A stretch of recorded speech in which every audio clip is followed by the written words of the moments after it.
Hey, watch what you're doing there, sack monkey. You're bruising my Duralog. Hurry up! I can't stand here jabbing you all day. Please, ow, stop. Bad boys have feelings too, you know. No, you don't. Excuse me, is there a problem here? No, I can handle it. I'll get you, Squealer. Ow, oh, that's it. On behalf of Sack Stuffers Local 199, I'm calling a strike. Strike, strike, strike, strike, strike, strike, strike.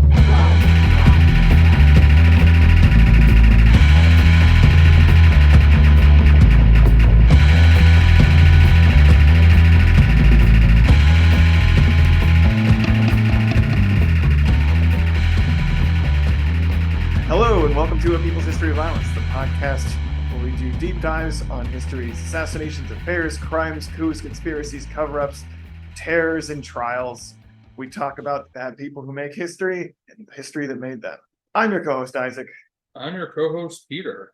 And Peter, we're starting out with our first real full-length Hoffa episode. That's right. We're coming to grips with the man himself.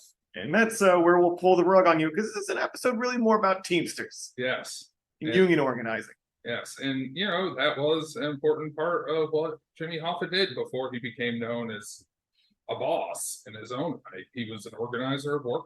But of course, this is a podcast about crimes in history. And we teased our audience with talking about how we're going to tell for them how Jimmy Hoffa ended up abducted and murdered at the Marcus Red Fox restaurant in 1975. So we come up on that anniversary. In fact, if you're listening to this episode, you're probably on that anniversary, July 30th. But to understand why a group of mafia mercenaries in suits would abduct and kill Hoffa, to understand why he's attempting to take control of Detroit Local 299, or take back control of Local 299, understand any of that, we have to kind of go back to the beginning. Dewey Cox has to think about his whole life before he plays. And we got to think about Jimmy Hoffa's whole life before we can definitively reveal what happened to him. APHOV exclusive.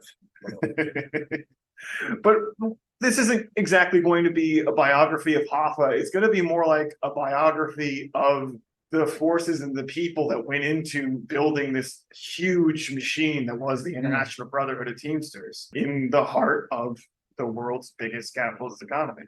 Yeah, I feel like we don't have a ton of native frame of reference at this point for what shaped Hoffa and for what Hoffa shaped this huge labor power machine. Yeah, and we're not trying, as we said before, we're not trying to do like a hagiography here, like a great man history. But at this stage, Hoffa and his allies, all these people around him, are really tiny people at this point in the story that we're about to tell. They're, in Hoffa's words, cogs ready to be ground up by the machine. Because a lot of the story is a kind of arc about how a really small, determined, hard-boiled bunch of warehouse workers assumed a kind of rapid ascent in the ranks kind of generalship. And they fought pitched battles until the organization that they had the entire country's transportation system under control. It's also an action movie. You might call it like Strawberry Boys versus Little Bastard. Talk more about the Little Bastard and all the little bastards. Strawberry Boys. Because the thing is like almost in a frankly like prestige TV, even like sappy movie way, all of these friends that Hoffa has at this beginning stage of his organizing career, these first battles, these guys are still around and still like his closest people and involved in all of the machinations and the betrayals and stuff like that when he gets killed in 1975. Right, so 40 years down the line. Yeah, these people around in the 30s, like on the day, like a crucial thing in the timeline of who killed him is whether Chucky O'Brien, his kind of semi-foster, sort of adopted son from around this time, was delivering a fish to Robert Holmes, his other good friend and organizing around this time. All of these people are the same people 40 years down the line. Well, they're not the same people. Yes, they've gone from tiny people to large people. To big people. Big people. So it all starts here. And Isaac, how did you find out about all this? What are your sources? Yeah, it's source acknowledgement time. So one thing that I've had a lot of fun with is finding books that are ostensibly by Jimmy Hoffa, and they definitely he definitely has a big hand in them, although it's clearly most of it Hoffa pacing around and yelling at a writer. Yeah. So Hoffa, the Real Story from 1975, which is the book that may have possibly gotten him killed, didn't get published until after he disappeared. That is written as told to Oscar Fraley. We have The Trials of Jimmy Hoffa by Jimmy Hoffa. As far as like a really well-researched biography, the kind of the standard here is still Hoffa by Arthur Sloan. Ralph and Estelle James's Hoffa and the Teamsters is really good. And at times we are going to draw from author that we don't like so much, but he still wrote a book with some research. And that is Thaddeus Russell's Out of the Jungle about Hoffa and the Teamsters. So presently we're in the jungle. Presently, we're going to start out in.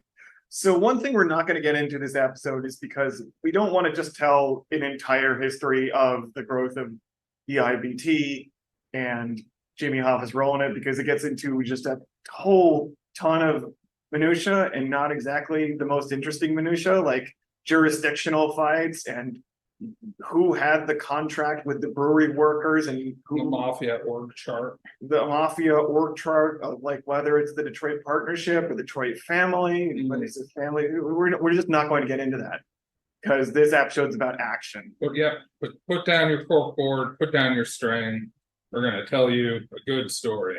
It's not what interests us here. Instead, we're going to talk about how this crew of broken, half-starved men and women built the International Brotherhood of Teamsters, specifically Local 299, with a healthy dose of violence. So first, Peter, we should probably talk about Hoffa's origins himself. Yeah, where's it come from? So Hoffa was born in the lived in the very rough and tumble, hard scrabble, coal mining, and really coal shipping town, like a transshipment point town of Brazil, Indiana. Where he only lived till about 7 years old when his mother moved them to Detroit, which would become his home forevermore. His mother basically ruled over him and his brother as a really hard taskmaster woman. There's not any nice way of putting it, even though he tries to put it in the nicest way possible. He just constantly alludes to, let's just call it corporal punishment by her. Where was the dad? The dad died when he was 7 years old before he moved from Brazil, Indiana. And from a very young age, he was out like selling scraps and selling various things to like kind of as like a vendor, like food, stuff like that, to workers in Detroit on their breaks. The real kind of transformative moments, though, with Hoffa happened during the Great Depression. That's actually what he harkens back to the most. That's what, until the end of his life, he thought the U.S. was going to go back to. Inevitably, because it was a capitalist country. So the way that Hoffa grew into this environment, though, is he's a kid who actually experiences a full-on disillusionment. He was raised on Horatio Alger novels. And you probably know more detail on this than me, Peter, but Horatio Alger novels are like these fantastic, like 19th century books for kids, basically. Yeah. Where arguably roughly in the young adults. Oh, now grown-ups read a lot of young adults. And grown-ups did read everybody read Horatio Alger. Yeah. But like it's like always about like a plucky, hardworking kid who comes from a poor background. Yes. Important to note. And then through a little tiny bit of luck, which is usually like a rich benefactor who recognizes that they are a virtuous, hardworking kid, and working very hard and studying very hard, following the rules, they become wealthy. Yes, they Ragged Dick was the first one, which the title hits a little different now, but back at the time it just meant, you know, a young man named Richard who was down on his luck. And they were extremely popular.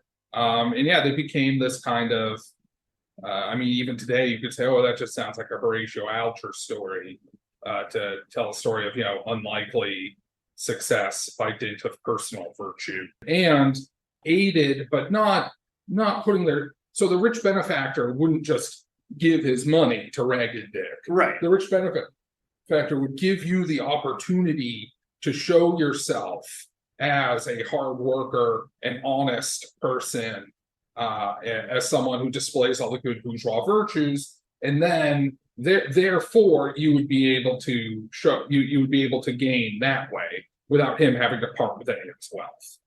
Right. And you might be able to marry into his family. Exactly. So Hoffa, with this kind of worldview, goes through school to the 8th grade, and in his own account, he kind of just decides, I am now done with schooling and I'm ready to make my fortune. In reality, it seems more like, as Sloan kind of characterized it, that the pressure at home to have enough money to survive had become so great that Hoffa was like, I'm wasting my time here. I need to go. I need this is 8 hours that I could be working and earning money. Yes. For the home and putting food on the table. His mother at the time was operating a laundry out of her house, like a laundromat out of her house, basically taking these soiled work clothes and charging like pennies. Yeah. His brother was doing the same thing essentially. And so he put himself to work, usually as like a stock boy. This is before, like just before the Depression actually hits, that he's earning a living doing this, seeming to make his way. And then the Depression hits. He's laid off, and eventually he gets a job at the place that is the crucial cog in everything else that happens, which is the Kroger warehouse in Detroit. Now, this isn't the only warehouse I know, but this seems like it was the major shipment point where loads of freight cars coming in. So flush up against a railroad yard, you'd have this Kroger warehouse. Railroad cars and what they called reefers at the time, which I looked at that kind of cockeyed for a second. It turns out they were refrigerated cars.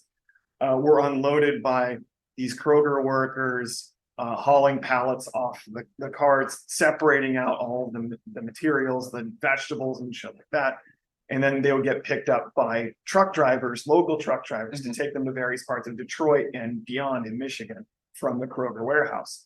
So you had over 100 workers at this place in a hot,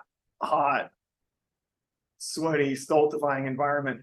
And the truly terrifying thing is that you'd have just lined up outside on any day, half-starved, dirty clothes, holes in their shoes people waiting for the workers inside to get fired, like to slip up, to drop something, to fuck up that to day, mouth off to the boss, to whatever it is, and get fired.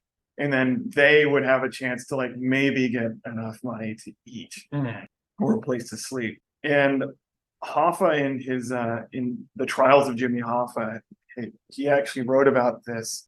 I'll read it aloud now because I don't have a better way to describe it. The working conditions of this place. So for a 48-hour week, we could earn just $15.36. We had to put in 60, 70, sometimes 80 hours at the warehouse to get 48 hours of work. Well, we were paid only for the actual work time spent loading or unloading. There were no regular work rules, I observed, and our contemptible little foreman could make them up as he went along and thus create the grounds for firing anyone he didn't like. In addition, hardworking breadwinners were often fired without cause simply to make room for college boys or school kids, relatives of the brass of the company who wanted to make tuition money or pocket cash to increase their vacation time fund. There was no job security whatsoever, and the desperate unemployed would form lines around the warehouse, waiting for the nightly firings, hoping to be chosen as replacements. It's pretty grim. It's pretty fucking grim. There is like a 20-year-old. Yeah, I think sometimes in our the way we look at history, it goes from like Dickens, people bad, industrial poverty. Yeah. And then there's something like the Depression when no one's working, and then it's World War II, and all of a sudden the factory workers are in Cadillacs. But I think we don't quite we don't necessarily take on board how, for lack of a better term, Dickensian things could be, and how control over work, over just the basic the right to work, as they call it, being in the hands of employers, and often they're one step above indigents themselves, nasty foremen. Yeah. They're essentially the ones who decide who works and who doesn't, imbued with the power of their bosses. How much control over the right to work can be used to make or break in lives, societies? It's one of the central it's just as power. It's as if the foreman at any time had a gun. Yeah, they he just told, not even to the worker, but like also to their family, to right. like whoever hangers on. Yeah, it's real. It really is, for controversial term, wage slavery.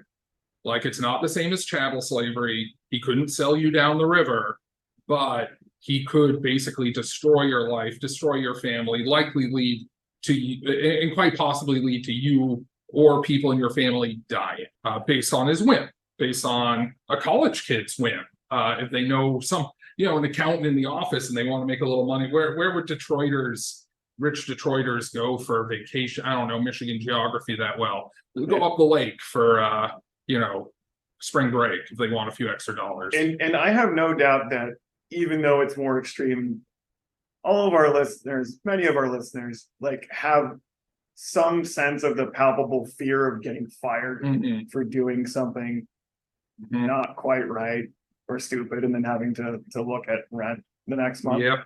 But there's also an interesting moment where Hoffa, being a curious young man, is kind of contemplating where this warehouse sits in the whole system and where he is in that.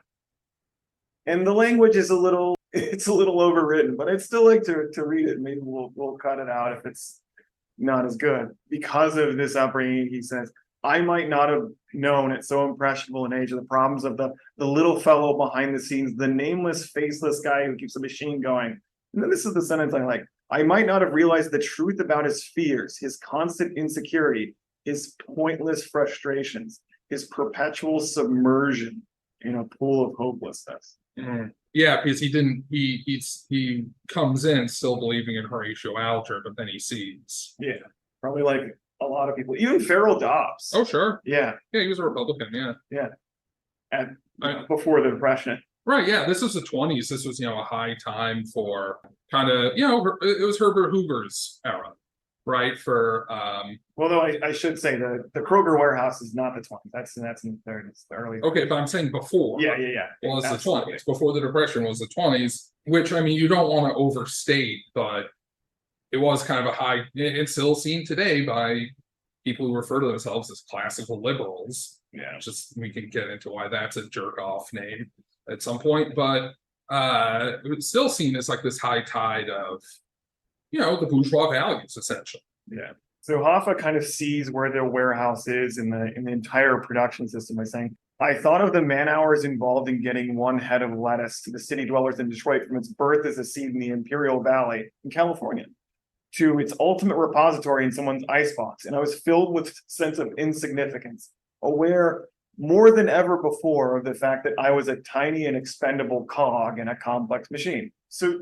Hoffa's job was unloading these reefers and boxcars, as I said, and rapidly, because of this situation, because of the massive power that a foreman who had power to fire and hire had, he came into quick contact, and along with all the other workers, with a guy they all referred to as the little bastard, who might be responsible for the future power of the Teamsters, right? All on his own. If they instead had a foreman called, the big nice guy, then we could have all avoided this. This guy, however, had been essentially selected for this role by the economic system. Mm-hmm. He had been honed into a sadism machine. Yes, a tool for capital in the disciplining of labor.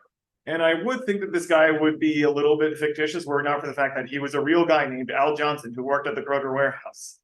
And he was very much a real guy. Al Johnson, the little bastard, was the warehouse loading dock supervisor, and by all accounts, everyone uniformly referred to him as the little bastard. And Hoffa says he had an unclean, unhealthy personality, which showed in the way he got his kicks, getting, as they say, his jollies by abusing and threatening the people who worked under his supervision and making their lives miserable. His greatest thrill, manifested by a triumphant smile, came when he was able to fire someone and making it stick with management. The more desperately they needed the job, perhaps he had a sick wife or hungry children, or was on the verge of losing his home to creditors, the greater the thrill of the little bastard when he sent the man packing. Only a perverted mind would find enjoyment in such actions. Hoffa added in the longer-winded way that he could never exonerate management for keeping the little bastard on, and knew that it was because little bastard served his role so well. He went on further. Yeah. He also described him as the ramrod position immediately above the sweat labor, like a top field hand. At the time, he had kindred souls in tens of thousands of commercial enterprises across the continent. Little bastards everywhere. His kind helped make the Depression more terrifying and dreadful than it need have been. I have never forgiven or forgotten the man, and I'll carry my contempt for him for as long as I live. He never made a request. He never issued an order. Everything was in a regal, irritated command. He had an annoying way of urging us to greater speed and unloading the reefers. He'd holler, "Move, move, move," but would come out, "Hoove, hoove, hoove." He sounded, for all the world, like a little drill sergeant in a British line outfit. Okay, like how is it that move comes out move? If you're trying to like really go from the diaphragm, I think. Yeah, is it like he's puffing out so much like ah! Yeah, that the listener's gonna love hearing that. Yeah. People hate what they fear. When someone sets himself up as a little tin god and wields absolute power over your children's diet, clothes, shelter, and medical attention, he is feared. When that tin god abuses that power, uses it indiscriminately, merely for laughs, he is hated with a bitterness and depth that can never be understood by those who have not experienced it. So I think we're getting at, the emotional core here, right? Whatever Hoffa may have lacked in terms of theoretical sophistication, or you could argue in terms of certain principles, he did not lack for a genuinely adversarial attitude towards management.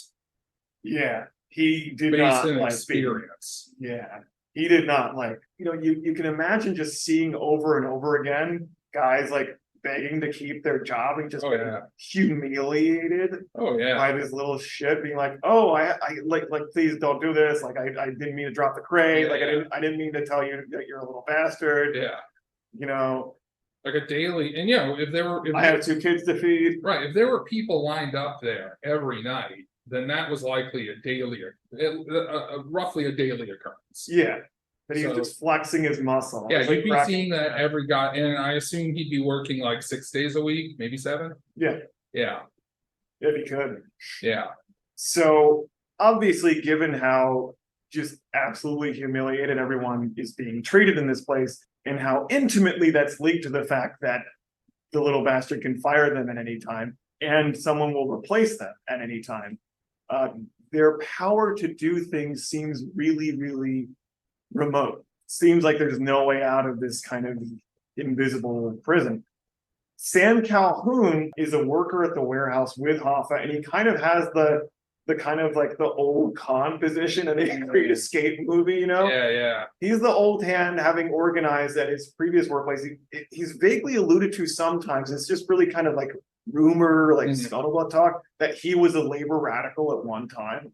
And one thing I can say, in that Farrell Dobbs actually talks about a lot in his audio talks, is that during this time when the U.S. was as little union as it is today in its workplaces, there were still loads of older hands, like sure guys and women from previous eras of organizing, old ex-Wobblies, old some AFL guys, old ex-socialist radicals, old ex-communists, because still communists. Right. You were only by the time the Depression hits, you're 10 years out from the big strike wave in 1919. Yeah. A little bit less out from the Red Scare, the first Red Scare that had driven, literally just deporting without trial numerous, arguably broke the back of the organized. But the thing with breaking the back of the organized movement, it's a little bit, it's a little tacky, and obviously you prefer having the movement intact. But there's the metaphor of like the dandelion, right? Or like they tried to bury us, they didn't know we were seeds, to use one fairly chintzy, at least chintzy coming from me.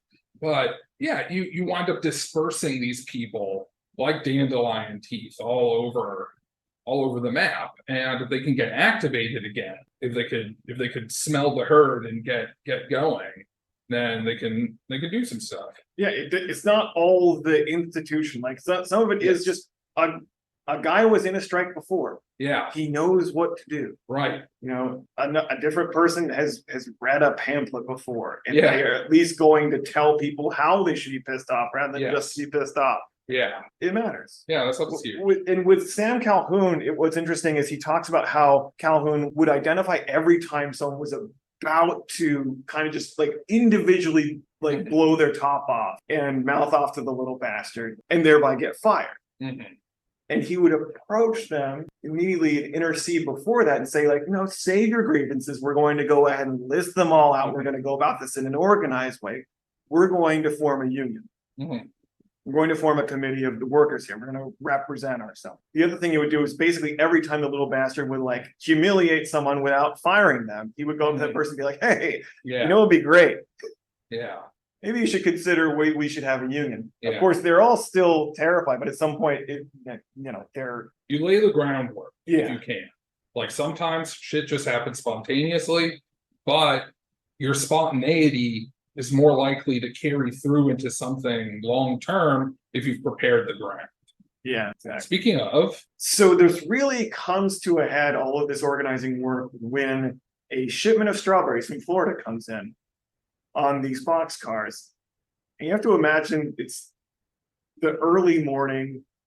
These guys have been waiting around for hours. The shipment comes in, but behind the scenes, without management even knowing it, they've already figured out that this is this opportune choke point that no one can do anything about. They don't even know it yet. So the little bastard fires two guys who do whatever on the loading dock. I think they dropped a crate or something like that. Or he just didn't like it. With that new cargo coming in from Florida, the strawberries, if the men unload it, safely goes off to the trucks. However, if it's left on there for just a few hours before preservatives, before GMOs, before... Is a warehouse presumably is not air conditioned? No, of course not. Yeah. Why would we make people happy like that? Right. That's a cost, Peter. Yes, it is. That's on the negative side of the ledger. So those strawberries will rot. The company will lose tens of thousands of dollars. It's just a whole lot back then. Yeah.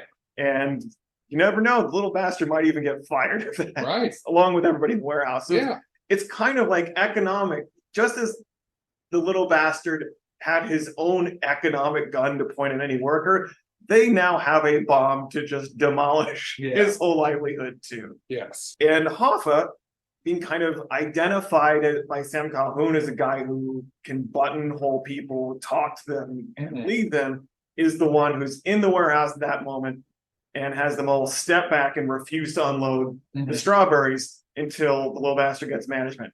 And he tries every trick in the book. He says they're all going to be fired.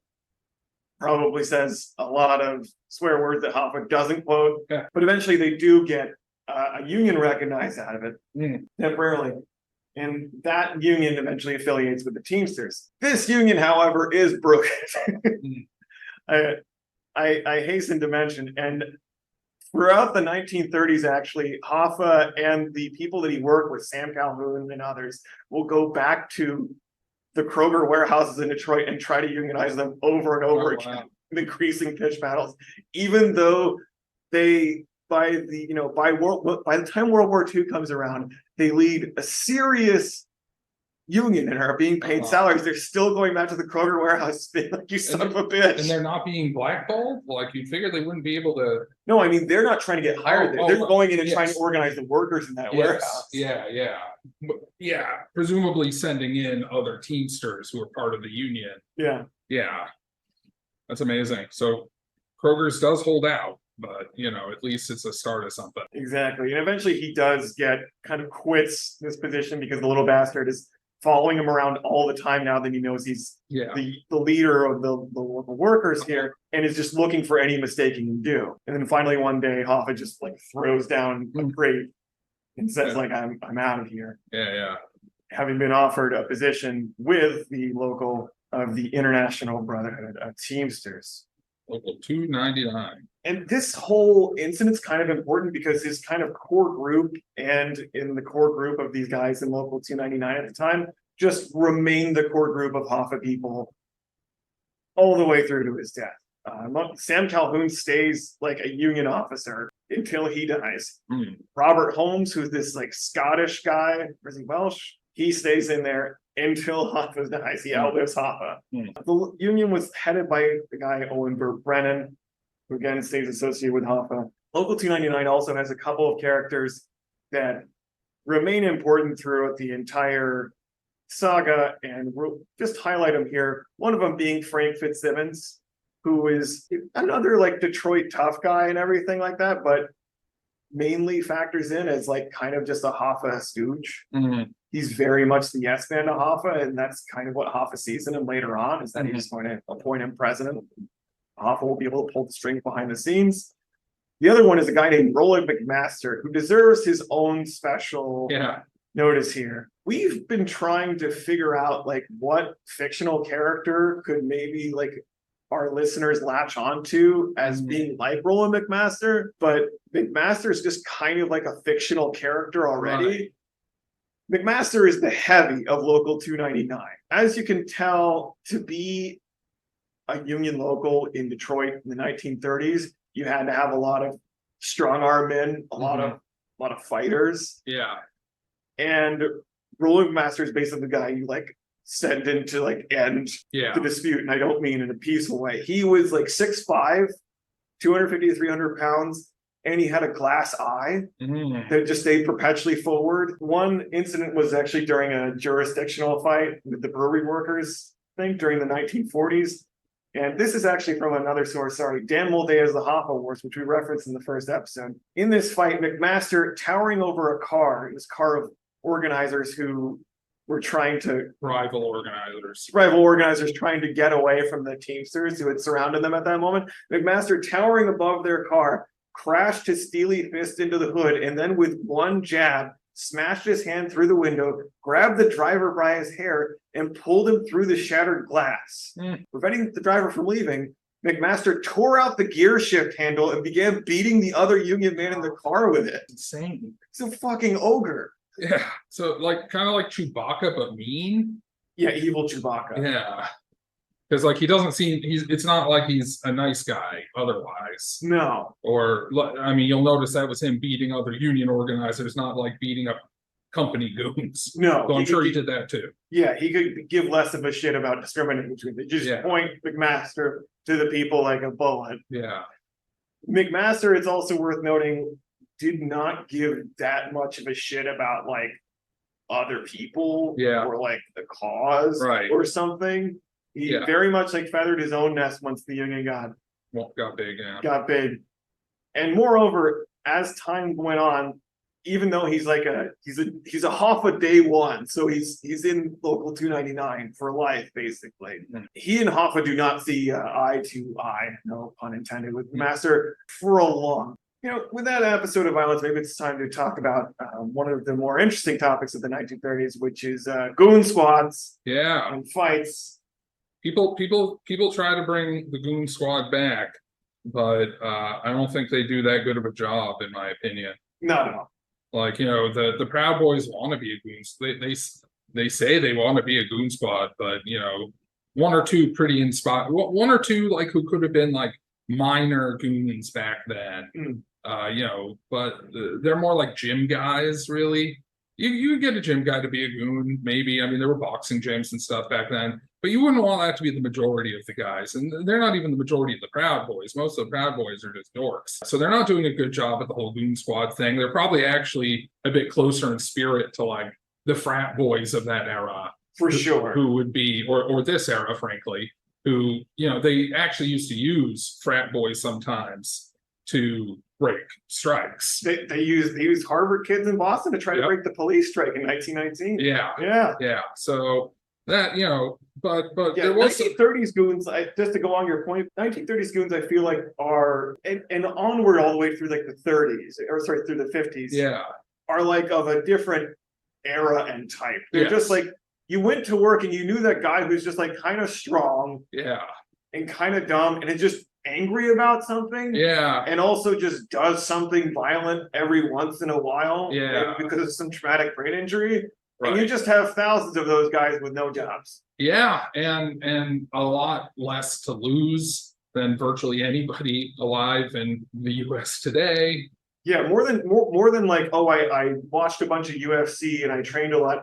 Being like, I don't know where my next meal's coming unless I beat up this Yeah, this union organizer is a whole different level of commitment. yeah. And I'm willing to bet they hit a lot harder. Oh yeah. So organizing the 1930s. So Involved goons. with all the goons. Detroit is what was at that time called an open shop city, meaning that the city is kind of like blue ribbon, tight collar, wealthy and wish they were wealthy, owners of businesses and so on, declared that no business in Detroit would be in the position of having a union say, we organize your workplace, and any of your workers that comes in, any new workers that comes in, they are now automatically a member of the union. You can't hire non-union labor. Anyone that comes in or does you do business with, they have to check off dues and pay money to the union. And the union has to represent them in disputes with you. Now, Detroit, no union. So anytime a business owner had a major dispute in Detroit, these businessmen would be happy to pull their funds together to really hire in the goon squads. Right. Some of which were just kept on retainer by the Ford Motor Company, which had no problem using goon squads all of the time in their security division. Right. Yeah. As kind of a fascist police force. Yeah. Like a little paramilitary. Hoffa claimed that like Ford had 4,000 to 5,000 ex-cons at that time, just hired based on their prison records. And you have to figure this is around the time one of the Klan type groups that was very prominent in the 20s and was still around the 30s, I think, the Black Legion was a Michigan. They were the ones who probably killed Malcolm X's father, for instance. That they would have been around and probably enthusiastic to take part in this kind of thing. Part of the reason we're talking about goons, of course, is probably one of the biggest associations that people have with the Teamsters. Certainly people around me, I did when I was growing up, is that there's an association between them and like hired goons or violence. And we'll get into that. But to take it back to the Depression era and Local 299, when Hoffa's there, first thing to keep in mind is that this local had like nothing. Employers had all of their employee goods. This local, in trying to organize, were oftentimes very small businesses. We're talking like 10, 20 employees. I mean, even 100's not that much, and that they struggled with that in the Kroger. Exactly. The local had $400 in a bank, which was their strike fund, and everything else. A strike fund, of course, for listeners, and forgive me, some listeners, some of whom are literally Teamsters. We are going to, it seems like, spoon feed some very basic union concepts. And if we mess anything up, just go ahead and message us. But a strike fund, of course, is what the union has to give workers as something to live on when they have decided to go on strike and are not working. They're saying picketing the workplace. In the 1930s, you usually picket the workplace just to force the boss or the owner to recognize that a union represents these workers, and now you have to come and negotiate for conditions and wages and stuff like that. You can't just tell them what they are. Right. Most strikes and pickets were just about union recognition, not even anything else. So you had these like shabby looking organizers who no one would probably like envy and be like, I want to be like that guy, holding their shoes. The delicious union due money. Yeah. Wearing like clothes that they had washed in like a kitchen sink or a friend's like bathroom sink day after day, kind of traveling around like warrior monks. Like Kane and Kung Fu. But really they were desperate men, like kind of trying to pull off heists with these organizing drives. In a way, they were paid on the basis of a commission, basically, on each union due card that they got signed and paid. So basically, someone pays union dues, they get a cut, but nothing else. It's a little bit of a high intensity Glenn Geary. Yeah. They need the leads. Good lead. Hoffa, of course, actually happens to be a great salesman. Yeah, I believe it. And talker-upper. But this is really when that skill is honed. But these organizing drives, one has to understand, the Teamsters are called the Teamsters because the union was founded originally for team drivers, guys who had carts and the team of horses tugging them along. That would be a Teamster. They had these unions founded in a lot of cities in the East Coast and especially in the Midwest, like in Chicago, where there's a lot of that type of business going on. And it was expanded to include the guys who load and unload the stuff from the cart. So that's why it's the International Brotherhood of Teamsters, Warehousemen, and Helpers. That's the official name. Now, of course, under Hoffa in the years to come, it will expand to include like everything that moves. But even at this time in Detroit, they're really going to anyone they think maybe like another union won't beat them up too much for organizing. So they're like at laundries, they're at any trucking company at all. They're expanding the site of struggle. And of course, to strong arm on these businesses who are more than willing to hire professional thugs off the street or turn to their local organized crime boss to lend out some thugs to them. These guys have to be strong arm guys on the union payroll. And in a practice that continues all the way through the 70s, they do go about hiring guys that are known for being local toughs on their payroll. Now, that doesn't mean that these are mafia guys. These are literally just guys with felony records for being like stick-up men and strong-arm men. And that's the type of person that they want. So, I mean, Ralph and Estelle James note that Hoffa was always proud of his own muscle and that of his lieutenants. He boasts that he has never needed to hire professional thugs, as did many labor leaders of the 20s and 30s. To do so, he regards as both a sign of weakness and a danger, for they might end up in control. In other words, these guys were all IBT guys. They were all Teamsters. Yeah, so it's not like you said that Hoffa was proud of his of bringing them in, making them Teamsters. And that means, I wouldn't be surprised if in his self-improvement reading, if Hoffa hadn't read Machiavelli, who always warned against the use of mercenaries, right? Which was the main way that the Italian princes in his time and for a long time before and after him staffed their militaries, right? People in charge of these little city-states, and they couldn't rely on their own populations, they thought, to fight for them, because they might get ideas, would hire these mercenary captains. And of course, Machiavelli had hundreds, if he wanted to choose from them, examples of those mercenary captains then turning on their patrons.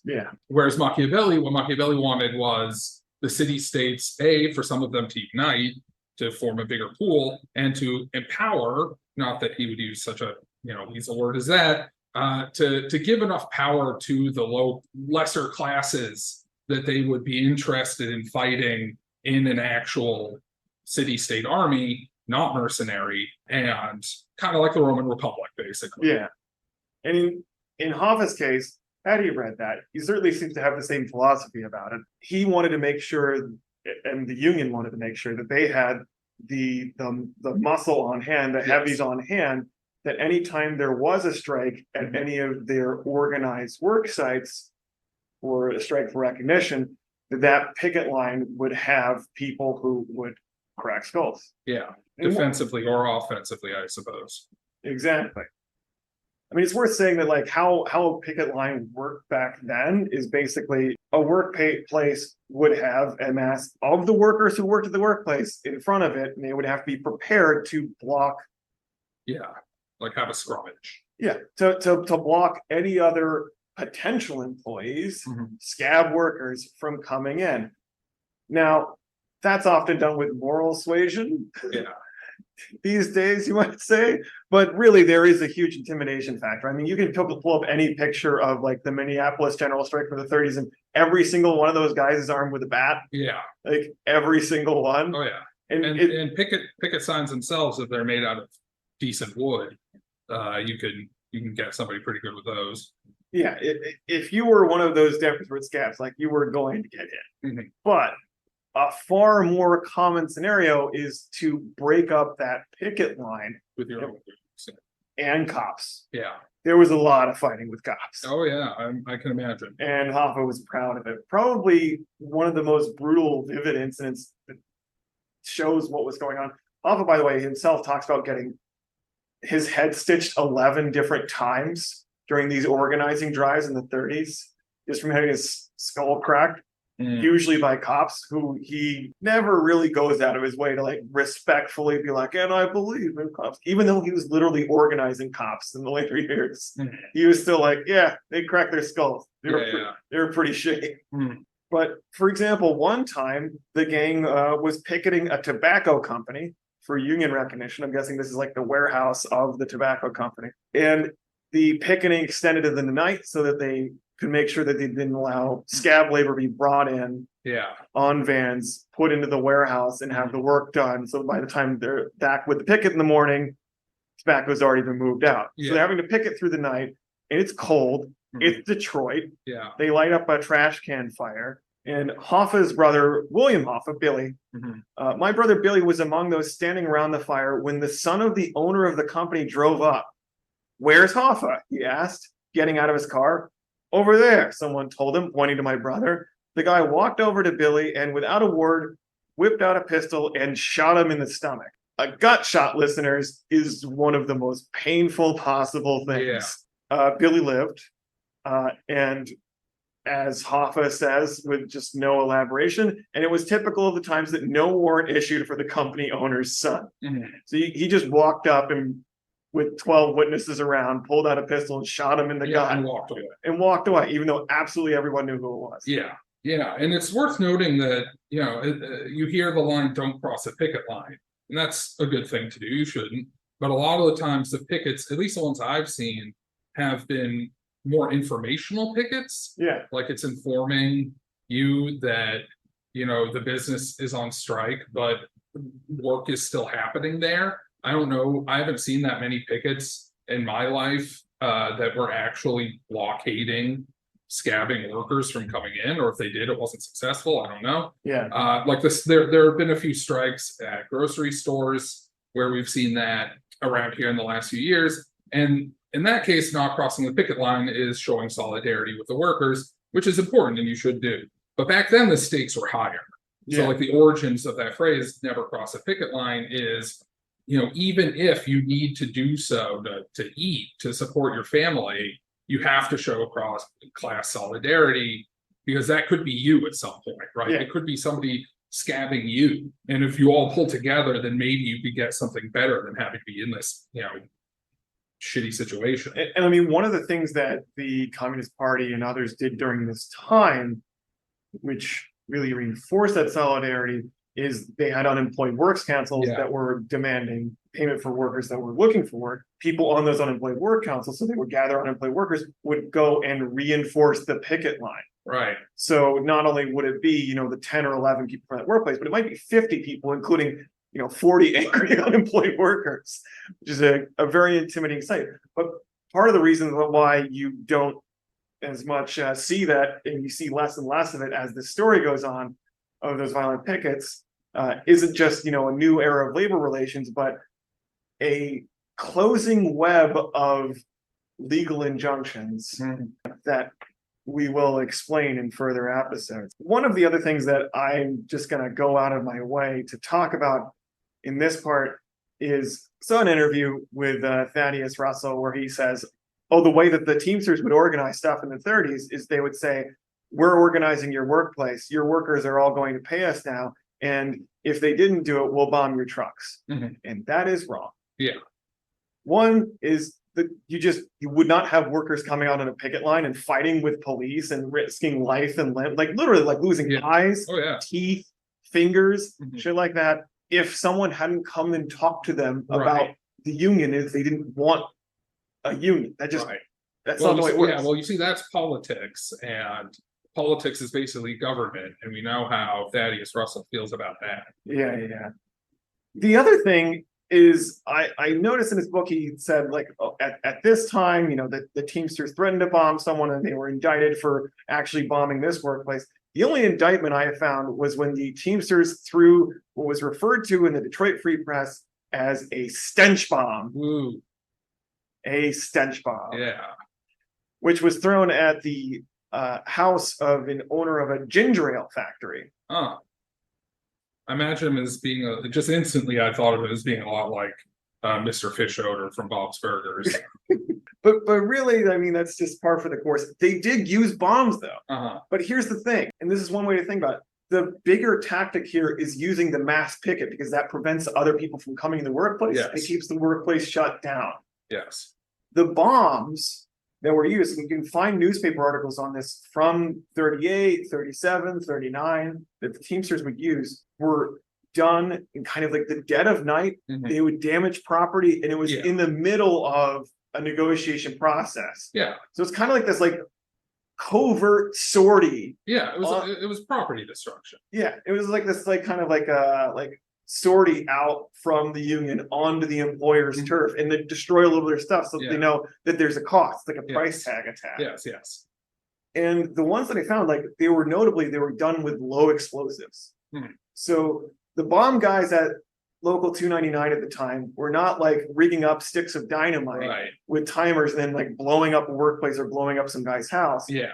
They were rigging up a black powder bomb, Mhm. probably with some kind of piping, Yeah. I would guess. And it would be like thrown out of a car. So Mhm. Kroger's, for example, in the late 30s, like deals with like 3 different attacks where a car drives by middle of the night, bomb gets thrown out. It's in the middle of like having strikes and pickets, Mhm. not that are there, but that have been there the past like few days. Yeah. It got to the point where like they called in like some Michigan National Guard people to stand outside Kroger stores, Mm. keep them from getting bombed. That ginger ale plant owner, for example, had a big black powder bomb actually like blow the roof off. Mm. So it might have been on the roof. The Kroger one also landed on the roof. Yeah. And listeners, if you happen to know whatever like hard-boiled noir phrase there is for the guy who makes the bombs, in the same way that your Gunsel has, Mm. or your Torch, or anything Yeah, else, yeah. who would know it? Yeah. Were they called like a ball bomb or what? Tell us. First, we give him the demands. He laughed. He thought this is funny as hell. We set a deadline. Right at a peak period in over-the-road trucking, prearranged signal, and at that hour, just all of a sudden, every wheelie had stopped between New York City and Oklahoma City. And they didn't turn again until we got the final report from the final business agent of the final local that every worker in that terminal received in his hand a check for the full settlement on the money the boss had cheated him out of by chiseling on the contract. And this demonstrated that it wasn't any class collaboration deal, and you can imagine what it did for the morale of the truck drivers.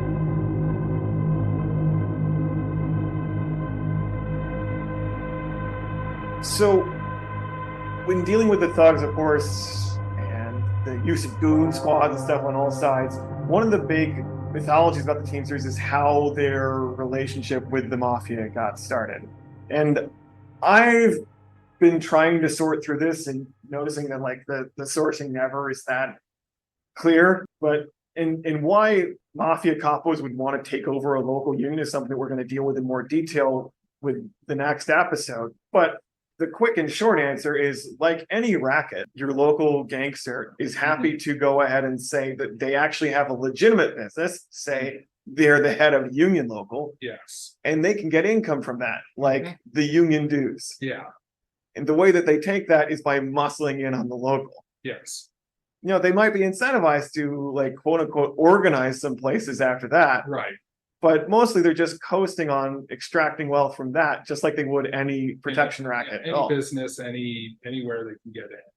The thing about the La Cosa Nostra, the LCN Mafia, is that they had enclaves within the Teamsters International, like the the whole union had enclaves of locals that were mob controlled, like well before Hoffa ever set foot Right. in the Kroger warehouse. Yes. I'm sorry, going back to the 20s, Right. under Al Capone in Chicago, there were IBT locals that were controlled by gangsters. They weren't real locals. So I just want to state that Right. at the outset.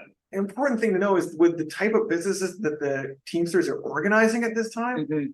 a lot of them are mob controlled businesses because this Right. is Detroit in the 30s. Yeah, and you're dealing with businesses of all kinds, including like the kind of cash intensive businesses that you would want for being a front or just to make money. Yeah. In a Like way. a lot of cash solution around the business. Yeah. Yeah, so bars need things delivered, beer and drinks and food and what have you. Little groceries, laundries, arcades. Back when those were a thing, it was mostly pinball or what have you, or So obviously, if you're organizing those types of businesses, like laundries, cleaning services, bars, construction. any of those, you are going to run into people who don't need to go to another guy to hire a goon squad. They own a goon squad. Probably a perfect example of this is a good friend of Hoffa at the time, Ike Litvak, was organizing a guy named Mo Dallas's laundry chain, Mhm. which was obviously also a front for him, throwing in like cash from numbers, rackets, bootlegging, and everything Yeah. else through those laundry services, narcotics. And so he did what a good mafia boss does Mhm. to a guy who's about to cost him money by organizing his workers and having them mouth off to management. He put two goons on the guy Mhm. and tailed him everywhere he went, and they began beating the hell out of Ike Litvak. Mhm. And then Ike Litvak apparently had a very smart response, which is he said, "Fellas, your job is to follow me around and rough me up. If you kill me, you'll be out of the job. And then what?" Oh, yeah, what can you even say to that? In his own story, they continue beating him up, but he's like they were a lot softer after that. Yeah. We Gotta got be careful. we got to stress this out a little. We're gonna be in the bread line. They're making a good per diem. Yeah. So the kind of traditional accounts that I've seen in the Hoffa Wars and even to some extent Sloane's book Mhm. is that Hoffa had some kind of making of an agreement or an alliance with, monolithic like the mafia in the 30s via a person named Sylvia Pagano. Mm.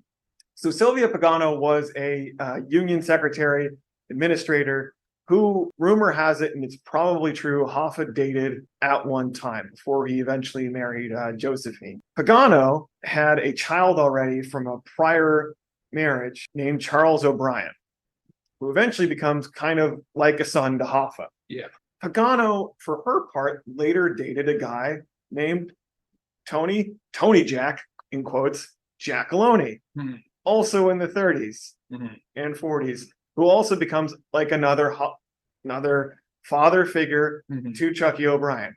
People probably know this from watching The Irishman, but there's not much about Sylvia Pagano in that. Mhm. This is supposedly the source of Hoffa's relationship with the mafia. What I've seen from the books that quote Hoffa is that it was a much more gregarious, less contractual thing, Mhm. like everything in Hoffa's life, where there was like moment to moment agreements and spinning alliances at any time that he dealt with gangsters, which he would regularly have to deal with Mm. in order to not have organizers like Ike Litvak get killed, Mm. which is, of course, he knew Tony Giacalone, and he probably used that connection through Sylvia Pagano and his own like kind of foster son Mhm. to make that friendship work. Yeah. But more than anything, I actually do believe Hoffa's account when he says that this was not an agreement from him to hire mafia muscle or make an agreement like that. One, because they couldn't afford it at the time. Yeah. And two, Local 299 never becomes like a mafia Mhm. local, like the way Local 560 eventually becomes. It's more like at any given strike, he might have to pay off whatever local gangsters might want to come in, or they might make an agreement beforehand not to use their respective muscle on each other. Right. Yeah, because they already had muscle. Yeah. The Teamsters in Detroit. They didn't need to necessarily hire the mafia to do it. No.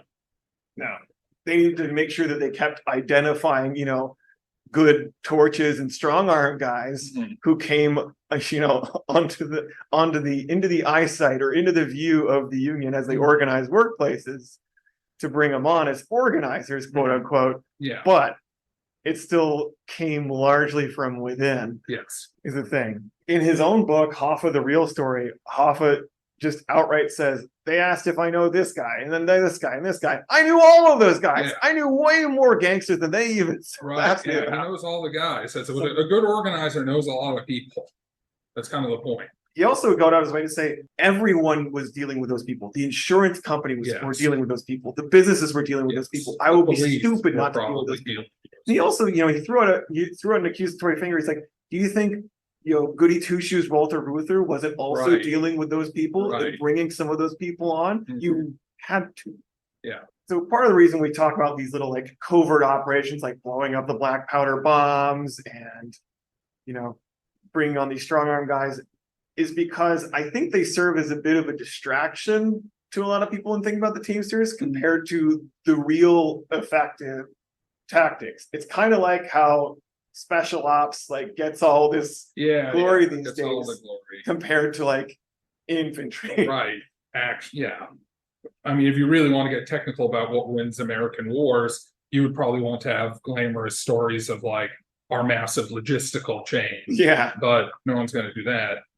Yeah, or it's like how like basically the strong arm guys and these more specialized guys like a torch, which is a guy who will burn down like a part of a business, or will set a truck on fire with a time bomb and can do it effectively and not be caught because of how they set it and how they conceal the bomb, all of which is a skill. Yeah. That guy will get considerably more attention just because of the headlines and everything than your run-of-the-mill picket walker. Or even like the people on flying squads going from workplace to workplace as they picket in a large thing. So we're about to talk about the real tactics here. One thing that the Brotherhood of Teamsters in the 30s could really do that was unique to them was they could just blockade places using their trucks. Yes. The material reality of a truck. I meant to talk about this a little just more towards the end, I guess, but I love Anne Belay's writing and the speeches she gives on the experience of being a trucker. Specifically, she talks about how when you're inside this machine, you're able to just say like, fuck you, and getting to your truck and drive off. Yeah. And it feels like this like huge, like worrying extension of yourself. And an interviewer even asked her, he's like, do you mean like a mech suit? You know, like this sci-fi? And she's like, yeah, like kind of like that. She was a trucker for a long time. She's like, when you learn to float the gears and you have your constant attention on all these gauges and stuff like that, like it becomes a part of you and you feel really powerful. Yeah, I bet. And so you can imagine to organizers, especially guys who came out of warehouses like Hoffa and Calhoun and the rest, that these guys, and we're talking about local drivers here, driving like modified Model Ts and Model As and shit, being able to just take their trucks, take their tools, which didn't necessarily legally belong to them, but in reality they were moving. And blockade, say the fruit depot or the produce terminal, and say all these places around here are going to become union places, or none of your stuff moves. Yeah. That's a powerful thing. Right. It's a strawberry strike writ large. It's all going to rot. Yeah. And it doesn't have to be that. I know it can be other goods. Goods need to move. But yeah, same basic kind of concept. And to give our listeners like an idea of what this looked like a bit, I will quote from Russell's book. On March 24th, Hoffa and Brennan, as you know him, Burt Brennan, directed a blockade of the Detroit Union Produce Terminal, a central depot that distributed perishable foods to every grocery store and wholesaler in the city. At 4 a.m., 200 trucks driven by Teamster members and owned by companies under Teamster contracts filled the streets around the produce terminal, shutting off most of the city's fresh food supply. Later that day, Hoffa was quoted in the Detroit News rejecting an appeal that would allow some food to be moved to a tuberculosis sanitarium. On March 25th, Hoffa and Brennan issued an ultimatum through the press declaring that unless the 400 employees of the terminal join Teamsters Local 337, the blockade will stay in effect till the last brick falls out of the terminal. Damn. Now, besides blockades, of course, a lot of the power of these trucks comes from the fact that every one of these businesses, whether it's a factory, whether it's a shop, like you said, Peter, needs to be resupplied with the stuff from other businesses. Yes. But if Teamsters control the trucking, can't necessarily get the supplies in. So there was a lot of mutual assistance given from, and they'll have their own jurisdictional fights later on, the United Auto Workers to the Teamsters and vice versa.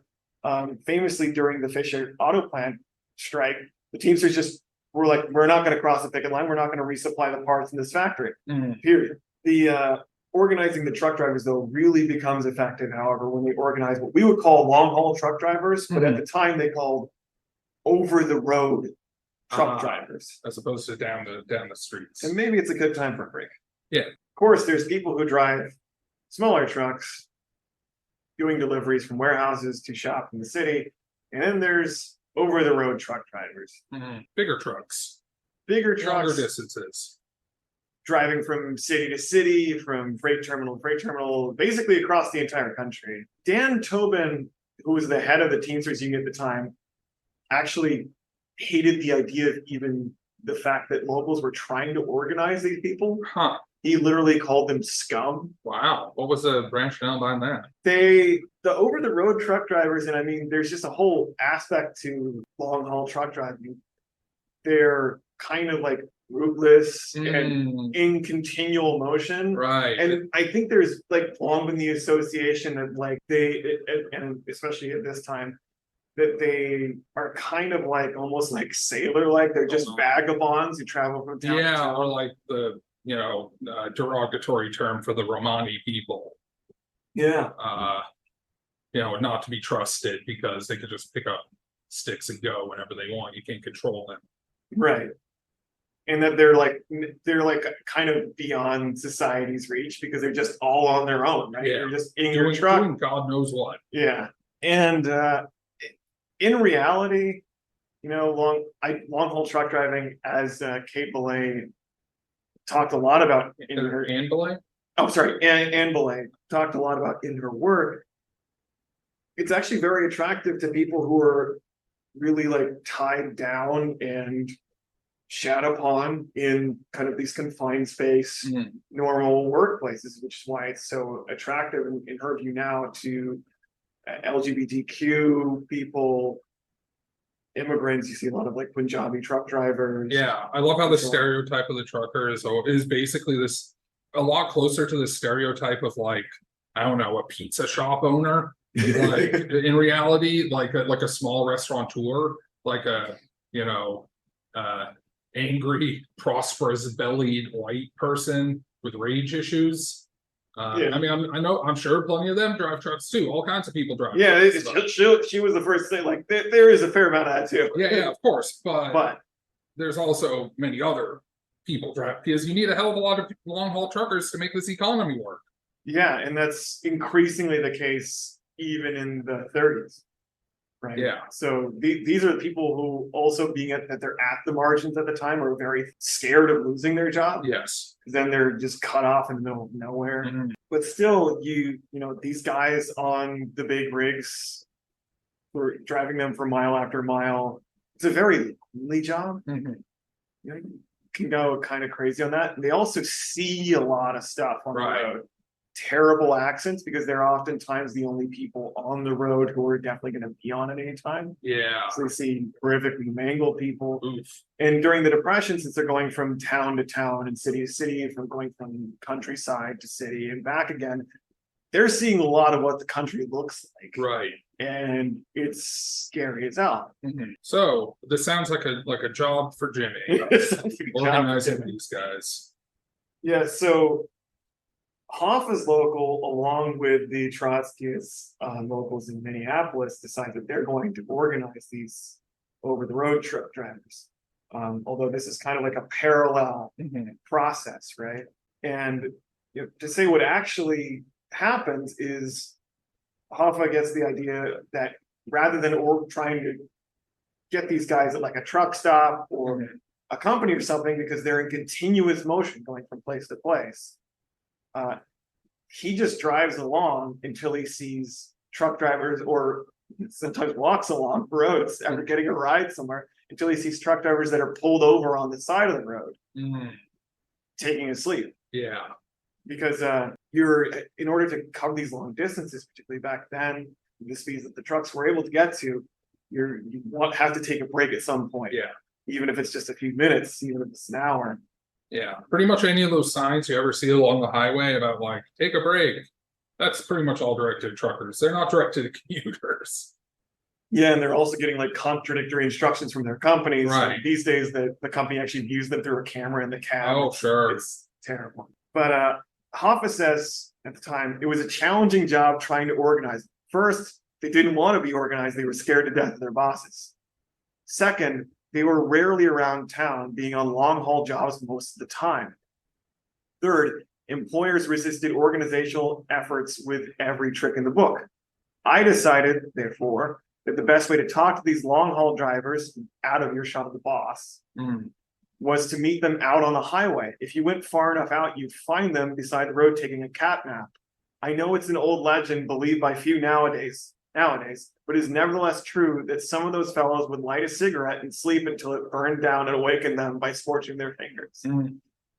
They had to rest, but they couldn't rest long, and we would catch them in that short interval. And he talks about, like, it's kind of a scary thing approaching these guys because also they're under very real danger of being robbed, particularly close to the cities. Sure.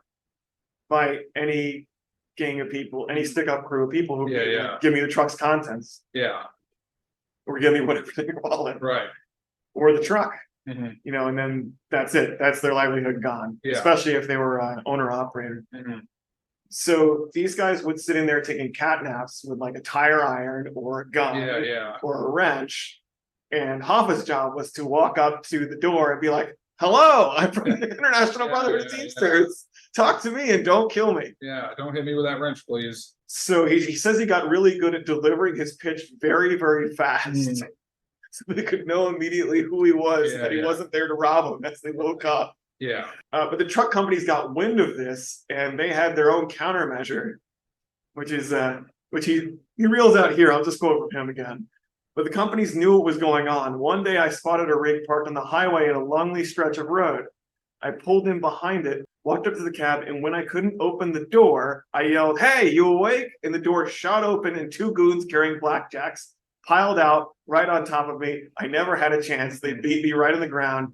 Just before I passed out, one of them grabbed me by the throat, lifted my head on the ground, and said, "That's just a sample. Stay away from our trucks. Next time you're dead." You're dead, Hoffa. So there's a little bit of a cat and mouse game that goes on here. The Teamsters switched to using two-man teams because they figure, like, if they can just if they can only pay for two goons, right? Like we can just take the goons. Yeah, we have two people.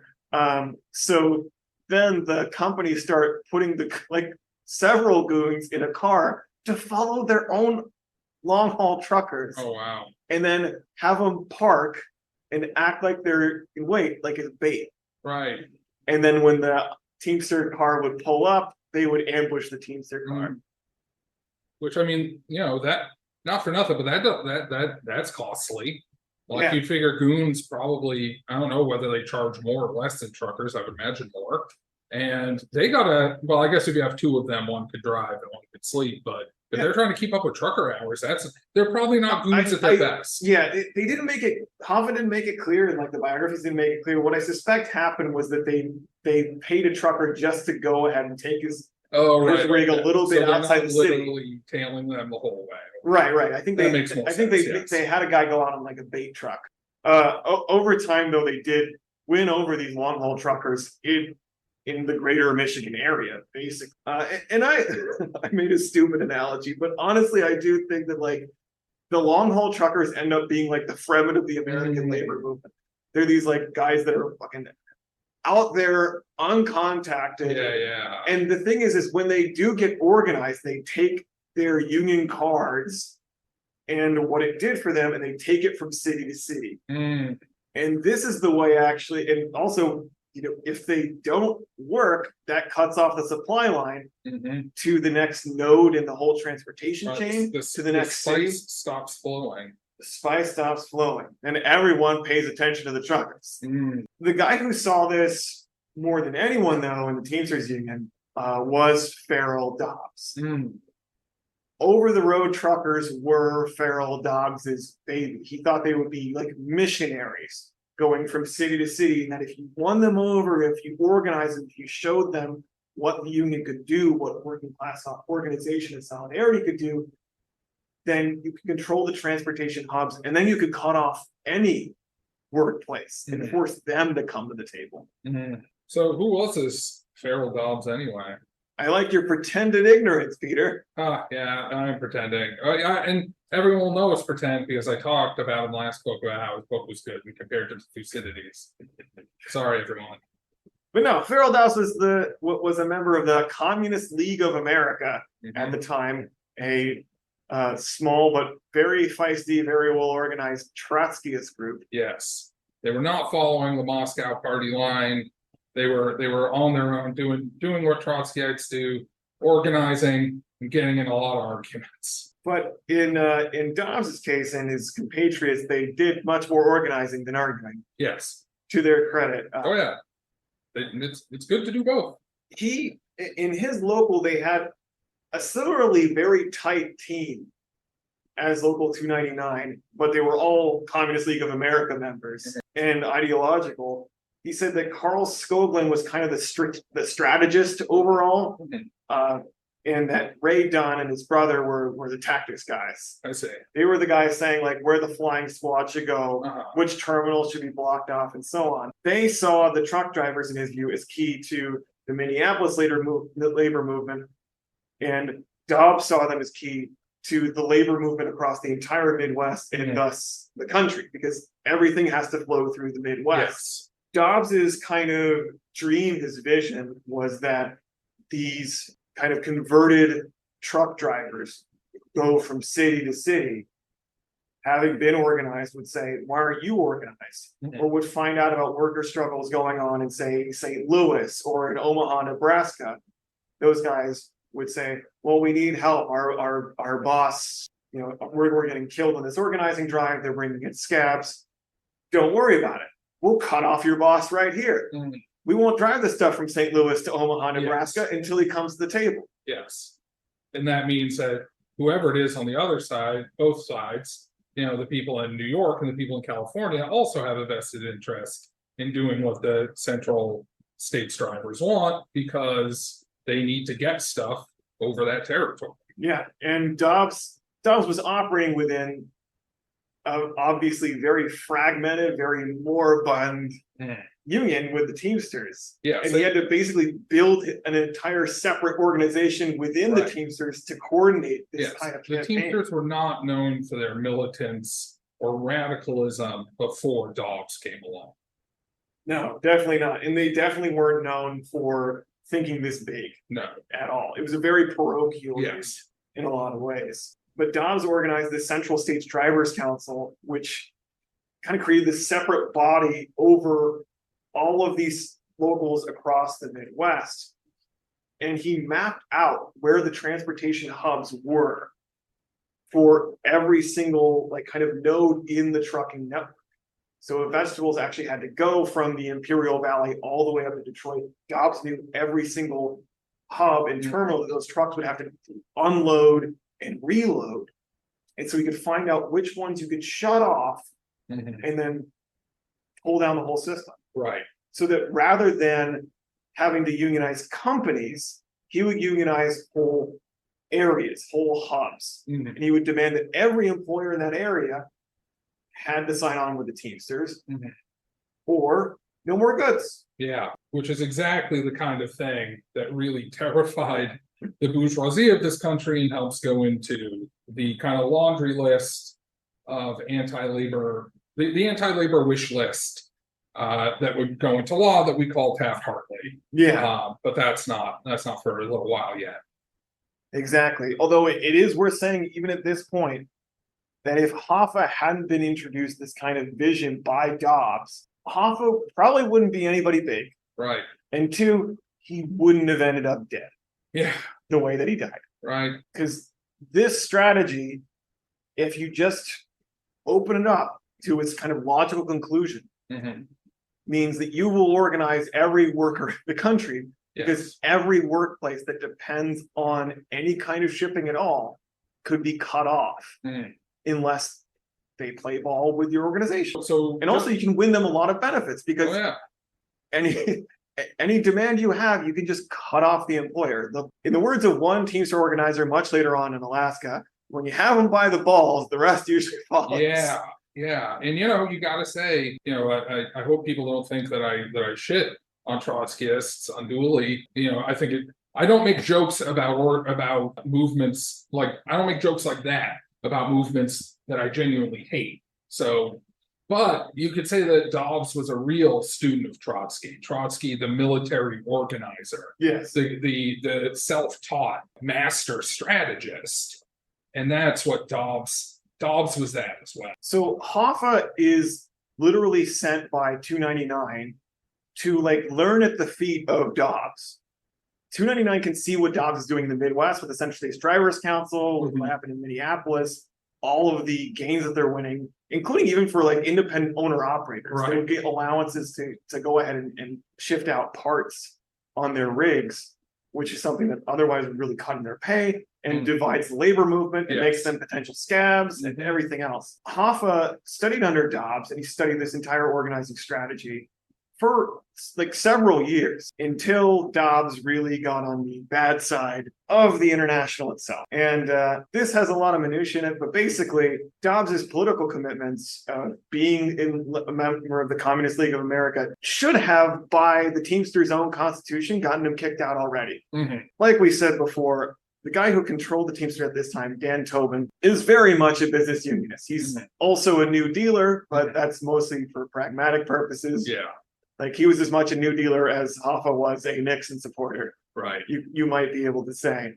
Yeah. But Tobin got into the Constitution in 1936 a clause that no Teamster officer can be a member of the Communist Party, or any communist organization. Obviously, the Communist League of America kind of says it in the name. But the critical thing is that they were bringing in dues. They were bringing in members. They were organizing hubs and they were workplaces, expanding the power of the organization.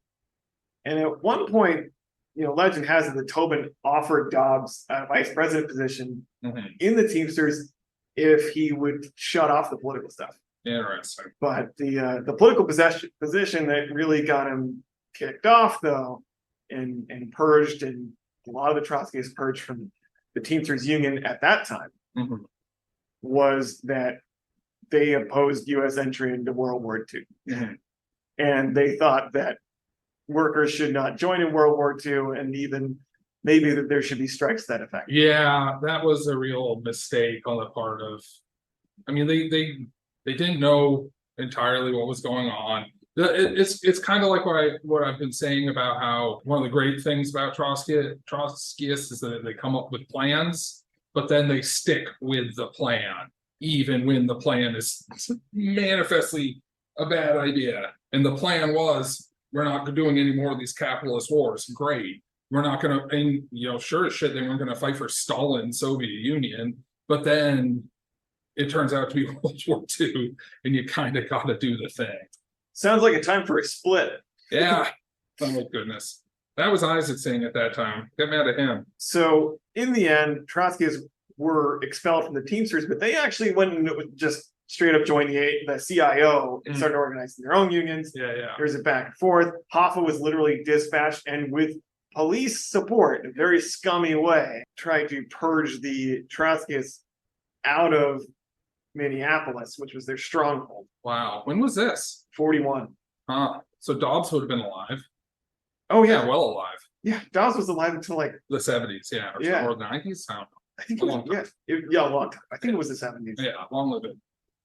But didn't they keep in touch even after that? That's the weird part, is I wasn't able to find out if there was correspondence between them, but there really seemed to be some kind of communication, because you can look at Dobbs's review of books about Hoffa. I've looked at old copies of backing up a little bit. Dobbs leaves the Teamsters Union and the subsequent CIO unions to go ahead and join the Socialist Workers Party.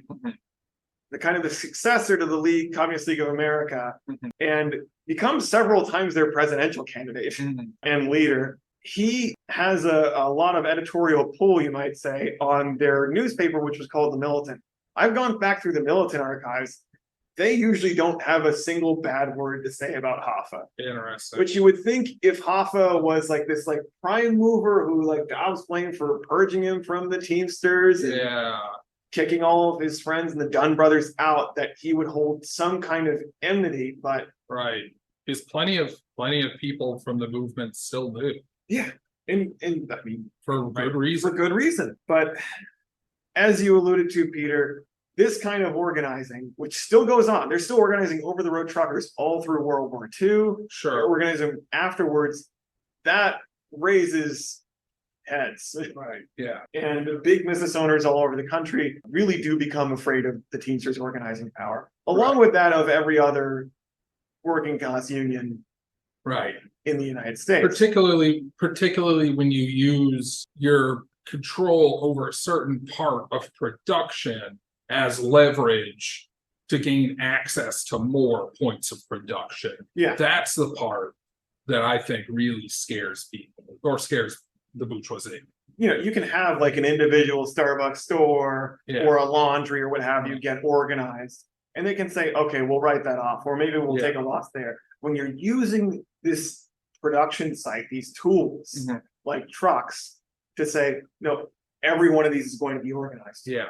Every one of them has All representatives. the Starbucks are organized now. No more Nora Jones CDs and chocolate covered espresso beans. We're firing all the little bastards that were Yes. striking. Yeah, every little bastard at every start. I'm sure there's at least one in each. Yeah, they're all looking at things left. Yeah. That's scary a lot. Yes.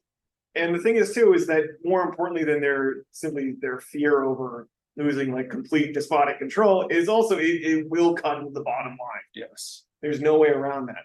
So you have the beginnings of congressional action to start restricting all of these tactics that we've been talking about.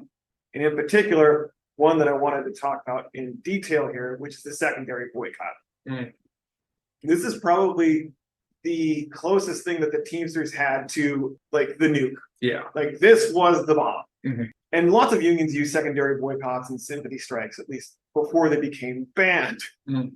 But the Teamsters' use of it was probably the most effective because of their location in the supply chain. Mhm. Them and like dock workers Mhm. and warehouse workers. A secondary boycott is when, and we've described this a lot here already on the episode, but when a workplace or a bunch of workplaces are having their own union dispute, whether it's the company doesn't want to recognize the union or the workers wanted different wages and benefits and they're demanding that from the boss, and they don't do that, and they go on strike. In addition to that strike at that first workplace, with your secondary boycott, you block off that employer or those employers Mhm. from getting goods Mhm. shipped to them. Mhm. So, like we said, if you have like dock workers in LA on strike and you're the Teamsters organizers and you're doing a secondary boycott, what you do is you say, our drivers aren't picking up anything from that dock. Mm. Yeah. And then that company's fucked. It doesn't even matter if they bring in scabs. Right. They can't move their stuff off the dock. Yeah. So that powerful weapon was made illegal. Yes. Yeah, freedom of association only takes you so far in this country if you're not a millionaire. So I know there's been a lot of talk about like card check and organizing with the PRO Act. Yeah. But if you want to know what has restrained American labor, a lot of it is the restriction on what they can do for tactics. Yes. And it's not just, bombings and shit, Yeah. even though it's the fun stuff for us. Uh-huh. It's stuff like the secondary boycott. It's being able to take the truck and say, nothing moves off that dock. Yes. Sorry, we're all union here. We're not scabbing on your Yeah. workplace. Because what it managed to do, many of the provisions of the Taft-Hartley Act is not break up individual unions, so I'm sure it did that too, but break the unions, basically make the unions roughly correspondent to the industries, right? And ban anything like, what the industries have in terms of like a national association of manufacturers or whatever. It makes them all have to work as these individual units looking out for their own individual interest, and makes it much more difficult for them to fight as a labor movement as a whole or as a class. Yeah, you might say an injury to one is injury to all, but if you can't act on it, then it's just an injury to that guy. Yeah.